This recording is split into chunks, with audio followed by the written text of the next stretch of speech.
Welcome to Pathology Riddles. Today we will be dealing with the topic obesity. So why should we know about obesity? The prevalence of obesity has increased from 13% to up to 34% between 1960 to 2008. It has become a major health problem both in developed and developing countries. What is obesity? Obesity is a state of increased body weight which is caused by accumulation of adipose tissue. That is, to such extent which causes adverse health effects. What is energy imbalance? Energy balance can be explained similar to a scale. Ideally, for no weight change, the calorie consumed should be equal to the calorie used. An energy imbalance arises when the number of calorie consumed is not equal to the number of calorie used by the body. So when the calorie consumed is more than calorie used, then we get weight gain.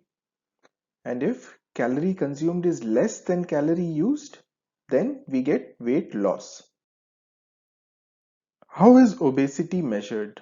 There are simple, cheap, and appropriate for routine use methods, which include waist circumference, hip circumference, waist to hip circumference ratio, indices derived from weight and height, for example, body mass index, and skin fold thickness using calipers, example, triceps and scapular. Body mass index is also called Quetelet's index, and it is an internationally accepted classification for obesity. It measures person's weight in relation to the person's height. So the weight is divided by height, which has been squared. So the unit of this BMI should be kg per meter square. So what is the classification? If the BMI comes below 18.5, then the person is underweight. From 18.5 to 24.9, it is healthy weight. From 25 to 29.9 is overweight. And 30 or higher is considered obese. Now coming to the classification of obesity. There are two types according to the shape. The apple shape or android, abdominal or central obesity. It has high waist to hip ratio. Their body fat is usually distributed mainly on the upper trunk, chest and abdomen, giving a typical apple shape to the body.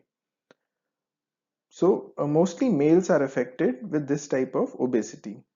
The waist to hip ratio is more than 1 for men and more than 0.8 for women, increasing the risk of cardiovascular diseases and diabetes mellitus. The second is the pear shape or gynoid or peripheral obesity. It has lower waist to hip ratio. Their body fat is distributed mainly on the lower trunk, hips and thigh, giving the typical pear shape. So mostly females are affected by this kind of obesity. Associated health risks are minimal in comparison to apple shape. So obesity can be divided into three classes. Class 1, the BMI is 30 to 34.9. Class 2, BMI is 35 to 39.9. And class 3, if the BMI is equal to or more than 40. Coming to etiology of obesity. So if the intake of food is more, it causes obesity. Or if there is insufficient energy expenditure, that is not enough exercise or low resting metabolic rate. Then there can be a genetic predisposition to obesity. There are environments or the surroundings which favor weight gain and some psychological stresses. Coming to pathophysiology, the essential pathomechanism is calorie intake exceeds for a long time more than the calorie expenditure or energy expenditure. The particular mechanism involves primary increase in energy intake, primary decrease in energy expenditure, or a combination of both. Coming to neurohormonal mechanisms. So it consists of afferent system, efferent system and the hypothalamus.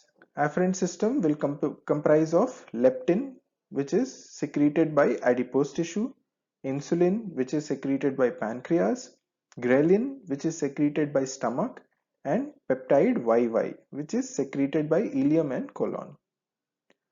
The hypothalamus is basically the processing system which integrates different type of afferent signals and generates efferent signals. There are two subsets of first order neurons, the POMC and CART, and neuron containing NPY and AGRP. Now coming to the efferent system, it carries the signal generated in the second order neuron of the hypothalamus, which controls the food intake and energy expenditure. So whenever there is increased adipose tissue, leptin, ghrelin, insulin and PYY secretion is stimulated, which will go and reach the hypothalamus. They will inhibit NPY and AGRP neurons and stimulate POMC and CART neurons. This stimulation causes increased energy expenditure as well as decreased food intake. Whenever the adipose tissue is decreased, leptin, ghrelin, insulin, PYY secretion is reduced. Now this will reach the hypothalamus, in which it will stimulate the NPY and AGRP neurons while inhibit the POMC and CART neurons. This in turn will cause decreased energy expenditure and increase food intake. So the loss of function mutation in leptin pathway will cause massive obesity. Ghrelin, which is produced in stomach and arcuate nucleus of hypothalamus, if the level is lower, it results in an imbalance, that is increased food intake and decreased expenditure. PYY, which is secreted by endocrine cells of ileum and colon in response to food. It indicates the fullness and satiety after food intake. So if the level of PYY is reduced, it causes an imbalance, that is increase in food intake. Coming to adiponectin. Adiponectin is considered a guardian angel against obesity, and as the name suggests, it has been produced by adipose tissue. Now the fatty acids which are sent to the muscle for oxidation are because of adiponectin. It also decreases the total hepatic triglyceride levels, decrease the fatty acid influx to liver, decreases glucose production in liver and increases insulin sensitivity. It is also an anti-diabetic, anti-inflammatory and anti-atherogenic, anti-proliferative and cardiac protective effect. Adiponectin levels are reduced in obesity, because of which there is energy imbalance and the obese individuals are having predisposition to these adverse outcomes. In the next class, we will be learning about the diseases which has been caused by obesity. Please like, share and subscribe to the channel, and I'll see you next time. Till then, this is Dr. Bismay signing out.